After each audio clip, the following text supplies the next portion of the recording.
Good evening and welcome to Tucker Carlson Tonight. It was just last week that we noticed that parts of the transgender movement seem to be getting militant and possibly dangerous. We did a whole segment about it on Thursday night. That segment was sparred by an NPR segment we had heard and never expected to hear. NPR has always, as a matter of editorial policy, completely opposed the civilian ownership of firearms, with the possible exception of maybe IRS agents. Yet here suddenly was that very same station, National Public Radio, positively urging trans people to buy guns, as many guns as possible, and if necessary, to use them. The world is dangerous, explained one trans gun owner. You have to be dangerous back.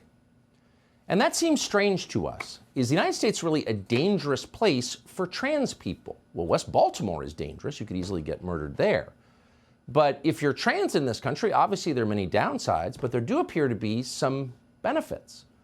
It's a lot easier to get into Harvard, for example. It's definitely easier to get a job at Citibank or in the Biden White House. If you're transgender and can so much as fly a kite, the Pentagon will happily make you an F-35 pilot, just so Hollywood can make a movie about it. Identifying as trans, whatever, again, its downsides, does convey status in this country, which is why so many young people now do. Not a lot of 19-year-olds are pretending to be car mechanics or linemen for a regional power company in eastern Ohio. But plenty of college freshmen do pretend to be members of the opposite sex. And why wouldn't they? The people in charge despise working-class whites, but they venerate the trans community. People are just responding to incentives. It's rational in a way. But that does not explain the anger that we heard in that NPR segment. Why are some trans people so angry? And why do they seem to be mad specifically at traditional Christians? We can't think of any trans person who's ever been murdered by a pastor. As far as we know, that has never happened. So it's not an actual threat of violence from Christians that's inspiring some trans people to buy AR-15s. No, it's got to be more fundamental than that. And it is. The trans movement is the mirror image of Christianity, and therefore its natural enemy. In Christianity, the price of admission is admitting that you're not God. Christians openly concede that they have no real power over anything, and for that matter, very little personal virtue. They will tell you to your face that they are sinful and helpless and basically absurd. They're not embarrassed about any of this. They brag about it. That saved a wretch like me, goes the most famous Christian hymn ever written in English. The trans movement takes the opposite view. Trans ideology claims dominion over nature itself. We can change the identity we were born with, they will tell you with wild-eyed certainty. Christians can never agree with this statement because these are powers they believe God alone possesses. That unwillingness to agree, that failure to acknowledge a trans person's dominion over nature, incites and enrages some in the trans community. People who believe they're God can't stand to be reminded that they're not. So Christianity and transgender orthodoxy are wholly incompatible theologies. They can never be reconciled. They are on a collision course with each other. One side is likely to draw blood before the other side. That's what we concluded last week. Yesterday morning, tragically, our fears were confirmed.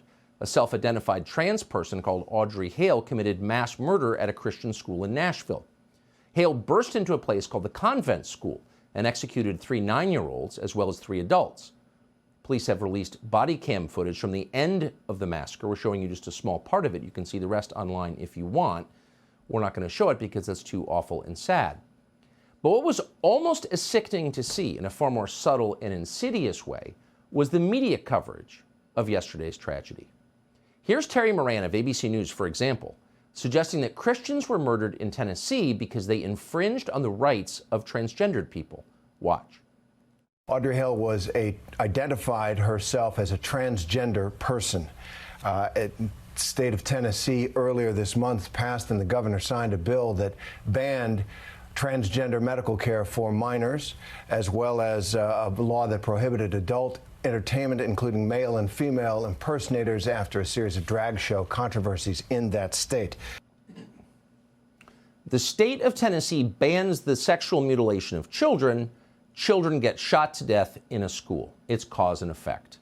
That's what ABC News is telling you. That's not far from justifying mass murder, but others took the next step. A group called the Trans Resistance Science Network said that the shooter's death was a complex tragedy that resulted from, quote, anti-trans bias. The Hershey Chocolate Company's new trans spokesman, meanwhile, someone called Faye Johnstone, posted messages after the shooting complaining about, quote, trans misogyny. In Canada, a taxpayer-funded trans rights organization put out a statement that ignored the murder of the children in Nashville entirely and instead claimed that there has been a, quote, exponential rise in anti-trans violence. That is a lie. It's a provable lie. And in fact, the opposite is true. We seem to be watching the rise of trans terrorism. The man who tried to murder Supreme Court Justice Brett Kavanaugh after the repeal of Roe v. Wade, identified as a, quote, trans gamer girl. The man who shot up a nightclub in Colorado in this past November and murdered 5 people, identified as non-binary. And now this. And there could be more. Antifa has announced this coming Saturday is the, quote, Trans Day of Vengeance. Vengeance for what? That's not explained. But the suggestion is there will be violence in Washington this weekend. Congresswoman Marjorie Taylor Greene tweeted about this today, because if there's a day of vengeance coming, the rest of us should probably know about it. And for doing so, immediately had her official congressional Twitter account suspended. You're not supposed to talk about any of this, apparently. And the authorities in Nashville certainly are not planning to talk about it. They're doing their best not to. Here's the police chief of Nashville explaining that while he's happy to talk about the shooter's guns, he's not going to tell you anything about the shooter's motives. Watch. So in the manifesto, there's several different writings about other locations. There were locations, there was talks about the school. There was a map of the school, a drawing of how potentially she would enter and the assaults that would take place. It's quite a bit of writing to it. I have not read the entire manifesto. Our team and the FBI has been working on this. Well, that's interesting. Within what seemed like minutes, we saw pictures of the rifles and the pistol. We now have horrifying body cam footage from within the school. So unsettling, we're not going to show it to you. But somehow we can't see the manifesto in which the killer explains why she killed. Why is that? It's not accidental. Well, you know exactly why it is. Because it would make the obvious undeniable.